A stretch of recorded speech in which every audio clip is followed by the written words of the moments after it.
এই যে দুর্গাপূজায় তো শাড়ি কিনে দেউনি, কালী পূজায় কিনে আমার 5000 টাকা দামের শাড়ি কিনে দিতে হবে। আর যদি না কিনে দিই? খাবারের সাথে থুতু মিশাই খাইয়ে দেবো, বুঝতেও পারবা না। মনে থাকে জানো।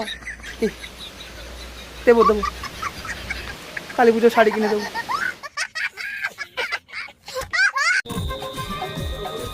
এই আমাকে কেমন লাগছে? তুমি আয়নার উপর ভরসা করতে পারছো না আর বাবার উপর ভরসা করছো।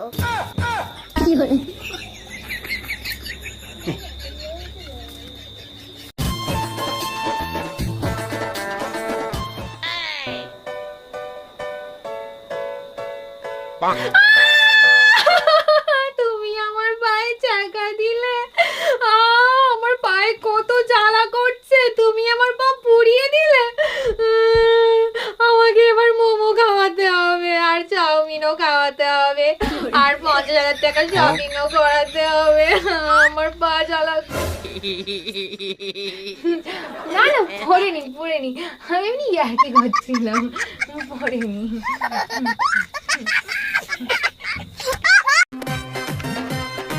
এ পিউ, তুই কি তোর মাকে খুব ভয় পাস? মা, মাকে আবার কে ভয় পায়? মাকে আমি আমার আঙুলের মাথায় নাচাই, মাকে আমি ভয় পাই না, মা আমাকে ভয় পায়। কাকিমা আপনি শুনলেন তো?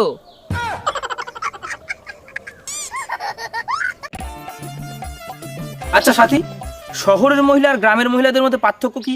শহরের মহিলারা ওরা 3 বেলা 3 মুঠো ভাত খাবে, খেয়ে নিজের বিছানায় ঘুমিয়ে পড়বে, কে কি করলো ওতে তাতে কোনো যায় আসে না। আর গ্রামের মহিলারা? আর গ্রামের মহিলারা দরকার পড়লে একবেলা ভাত কম খাবে, কিন্তু আশেপাশে কে কি করছে সব খবর তাদের জানা লাগবে, এমনকি সেই খবরগুলো শুনে পাশের বাড়ির কাকিমার কানে গিয়েও লাগাবে।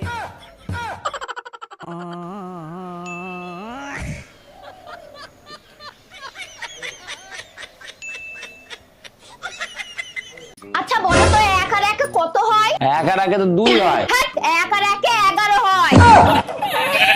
আচ্ছা ঠিক আছে, এবার বলো 5 আর 5 কত হয়? শালা 5 আর 5 যদি আমি 10 বলি তাহলে ও আবার 55 বলবে। এবার আমি 55 বলবো, দেখি কি করে। আমি জানি তো 5 আর 5 55 হয়। 5 আর 5 তো 10 হয়। আচ্ছা দাদা বলুন তো পৃথিবীর সবচেয়ে বড় শিক্ষক কে? পৃথিবীর সবচেয়ে বড় শিক্ষক আমার বউ। বাসন মাজা ও শিখাইছে, ঘর ঝাড় দেওয়া ও শিখাইছে, কাপড় কাচা ওটাও আমার বউ শিখাইছে। মানে সংসারের যত খুঁটিনাটি কাজ হয় সব আমার বউ শিখাইছে।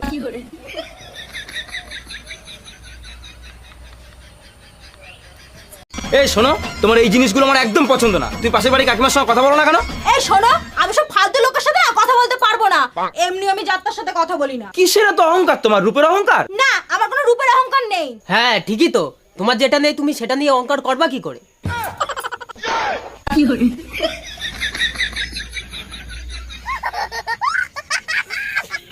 এই শোনো, তোমার এই জিনিসগুলো আমার একদম পছন্দ না। তুই পাশের বাড়ি কাকিমার সঙ্গে কথা বলো না কেন?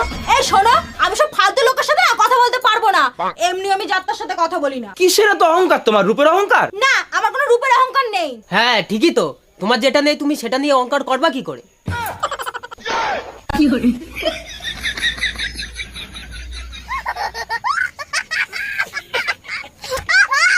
এই চেয়ার নেবেন, টব নেবেন, হেভি মাল আছে। ও দাদা দাঁড়ান দাঁড়ান, হ্যাঁ দিদি বলুন, কি দেখাবো আপনাকে? বলছি চেয়ার আর টপ কত করে? আরে দিদি ভাই বেশি নয় তো, 500 টাকা জোড়া, আর সিঙ্গেল নিলে 300 টাকা। ও বাবা, দাম তো দেখছি বেশ ভালোই আছে, তা বলছি মেরে দেখে নেবো, ভাঙবে না তো?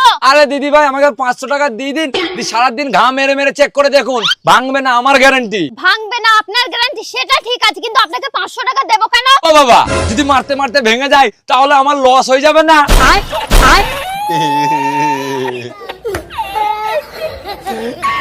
ওই গো, জানো কালকে স্বপ্নের নামে 50,000 টাকা কুড়িয়ে পেয়েছিলাম। কি বাবা, তারপরে? তারপর আবার কি স্বপ্নটা ভেঙে গেল? বাবা, স্বপ্নটা ভাঙার আগে যদি টাকাটা ব্যাংকে জমা করে দিতে তাহলে কাজের কাজ করতে। হ্যাঁ তুমি ঠিকই বলেছো, তাহলে ধনতেরাসে কেনাকাটিটা হয়ে যেত। কিন্তু কি করবো বলো, কপালে নেই। বৃদ্ধাশ্রমে যত বাবা মা দেখতে পাবেন সব শহরের বাবা মা। কি ভাবছেন গ্রামের ছেলেরা খুব ভালো? না, এই যে পিছনে যত দূর চোখ যাচ্ছে সব জমি আমার বাবার নামে। শুধু তাই না, ঘর বাড়ি গরু ছাগল মোষ সব আমার বাবার নামে। আমার নাম আছে রেশন কার্ডে। তাও বাবা প্রতিদিন হুমকি দেয়, যদি কোনোভাবে আমরা একটু ফু ফা আওয়াজ করি ও কিন্তু নাম কেটে যাবে।